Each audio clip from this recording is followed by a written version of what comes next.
कहानी। एक राजा था। वह वैशाख माह में प्रतिदिन ब्रह्म मुहूर्त में उठकर गंगा जी में स्नान करता था। राजा का आदेश था कि मुझसे पहले गंगा जी में कोई भी स्नान नहीं करेगा। राजा जब गंगा जी में स्नान करने जाते तो उन्हें प्रतिदिन शांत जल के स्थान पर हिलता हुआ जल दिखाई देता। तो राजा को संदेह होता कि निश्चय ही मुझसे पहले कोई प्रतिदिन गंगा जी में स्नान करता है। अतः राजा ने नदी के तट पर पहरेदार बैठा दिए। गंगा जी के तट पर एक वृक्ष था, उस पर एक बंदरिया रहती थी। वह प्रतिदिन राजा के स्नान करने से पूर्व स्नान करके वृक्ष पर चढ़कर बैठ जाती थी।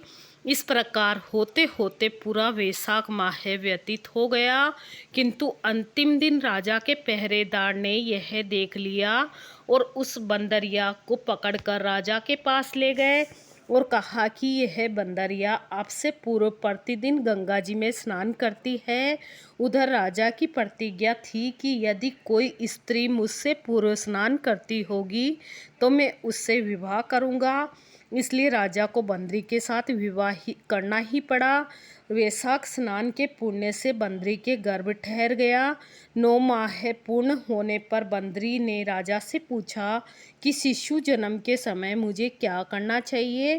तब राजा ने महल में एक घंटी लगवा दी और बंदरी से कहा कि जब तुम्हें दर्द हो तो इसे बजा देना, मैं संपूर्ण प्रबंध करवा दूंगा। राजा की अन्य रानियां भी थी जिनके कोई संतान नहीं थी, अतः बंदरी को गर्भ है यह समाचार जानकर अन्य रानियां मन ही मन उससे ईर्ष्या करने लगी और भावी संतान का नाश करने हेतु विभिन्न योजनाएं बनाने लगी। घंटी लगी देखकर एक रानी ने बंदरी से इसका कारण पूछा। बंदरी ने संपूर्ण कहानी बता दी।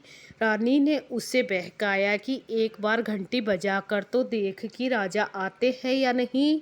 बंदरी ने घंटी बजाई तो राजा दौड़े दौड़े महल में आए और घंटी बजाने का कारण पूछा। इस बंदरी ने उत्तर दिया कि मैंने तो रानियों के कहने पर घंटी बजाई थी। तब रानियों ने राजा से कहा कि यह तो पशु है, न जाने कितनी बार घंटी बजाएगी। इस प्रकार कहकर उन्होंने घंटी हटवा दी। कुछ दिनों बाद बंदरी के शिशु जन्म का समय आया तो उसने अन्य रानियों से पूछा कि मैं क्या करूं। तब रानियों ने कहा कि तुम आंख पर पट्टी बांधकर सो जाओ। बंदरी के वैशाख माह के स्नान के पुण्य प्रताप के रूप में एक सुंदर पुत्र हुआ। शिशु के जन्म होते ही उसके रोने से पूर्व ही रानियों ने उसे एक टोकरी में रखकर दासी को दे दिया और आदेश दिया कि इसे नदी में बहाकर आ जाओ और उस शिशु के स्थान पर एक पत्थर रख दिया। राजा को भी कहला दिया कि बंदरी ने एक पत्थर को जन्म दिया है। राजा ने सुना तो उन्होंने भी संतोष कर लिया कि जब दूसरी रानियों के संतान नहीं है तो यह तो बंदरी अर्थात पशु है, इसके क्या संतान होगी। उधर दासी ने उस सुंदर शिशु को नदी में न बहाकर कुम्हार के चाक में रख दिया। दूसरे दिन कुम्हार कुम्हारिन चाक पर आए तो वहाँ एक सुंदर शिशु को रोते हुए देखा। कुम्हार कुम्हारिन भी निसंतान थे, अतः उन्होंने उस शिशु को अपने लिए भेजी गई भगवान की भेंट समझकर बड़े प्रेम से शिशु का लालन पोषण करने लगे। कुछ बड़ा होने पर उस बालक को यह ज्ञात हुआ कि वह रानी बंदरी का पुत्र है जिसको रानियों ने मरवाना चाहा था। एक दिन वह बालक कुम्हार के बनाए हुए मिट्टी के हाथी घोड़े लेकर पनघट पर जा बैठा और दासियों को देखकर कहने लगा, आओ रे मेरे मिट्टी के हाथी घोड़े, पानी पियो। जब दासियों ने यह बात सुनी तो वे हंसने लगी और बोली, अरे मूर्ख, कभी मिट्टी के हाथी घोड़े भी पानी पीते हैं क्या। इस पर उसने कहा, कभी बंदरी के भी पत्थर जन्म लेता है। यह समाचार दासी ने रानी को कहा और रानी ने राजा से कहा कर कुम्हार को देश निकाला दिलवा दिया। कुम्हार वन में रहने लगा। तत्पश्चात जब अगले वर्ष चैत्र माह में गणगौर का पूजन का दिन आया तो वह बंदरी का पुत्र घड़े में पानी भरकर बगीचे के बाहर बैठ गया। उधर राजा की और साहूकार की पुत्रियां गणगौर बनाने के लिए मिट्टी लेने के लिए आई तथा बगीचे में खेलने और झूला झूलने लगी। कुछ समय बाद प्यास लगी उन लड़कियों को, तब उन्होंने उस बंदरी के पुत्र से जल पिलाने के लिए कहा तो उस युवक ने उत्तर दिया कि मेरे चारों ओर फेरे लगाती जाओ, तब मैं तुम्हें जल पिलाऊंगा। इस पर पहले तो कन्याओं ने मना किया, फिर प्यास तीव्र होने के कारण मान गई।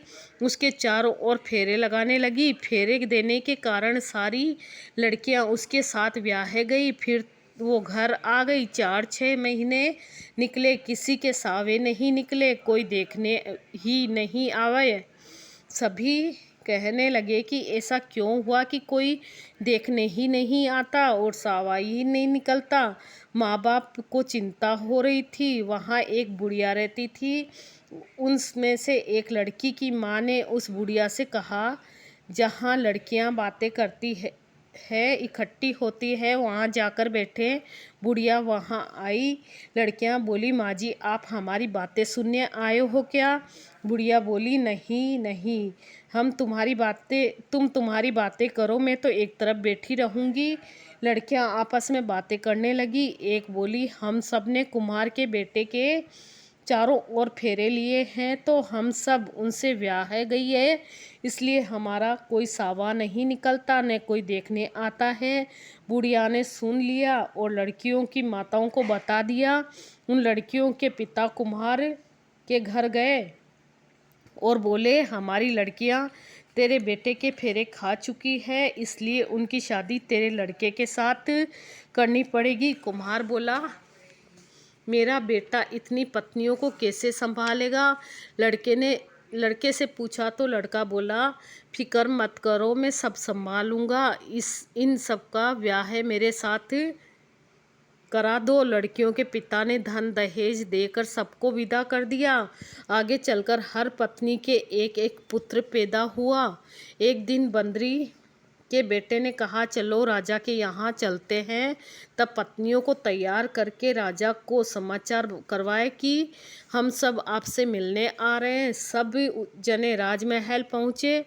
कुमार के लड़के ने पहले ही सब पत्नियों को कह रखा था कि वहाँ एक बंदरिया बैठी मिलेगी, उसके सबको पेड़ लगना है। सबने कुम्हार के कहे अनुसार किया। दूसरी रानियों से बोली भी नहीं, पैर भी नहीं लगी। रानियों को क्रोध आया और कहने लगे, कुम्हार के बेटे की मसखरी गई नहीं है, उसकी औरतें बंदरिया के पैर लगी और हमारे नहीं लगी। कुम्हार के बेटे को बुलाया और पूछा तो वो बोला, देखो राजा जी, मैं इस बांदरी का बेटा हूँ। मेरे होते ही रानी के कहने से दासियों ने मुझे कुम्हार के चाक में छोड़ दिया। कुम्हार वहाँ मिट्टी जमाने गया तो उससे मैं मिला, तो मुझे घर ले आया। झूठ लगे तो पूछ लो। राजा को बात जच गई। राजा ने रानियों को देश निकाला दे दिया और उन सबको राजमहल में रख लिया। लड़कियां वैशाख नहाती थी, इसलिए उनको बेटे पोते राजपाट मिला। वैशाख की कहानी वैशाख माता की।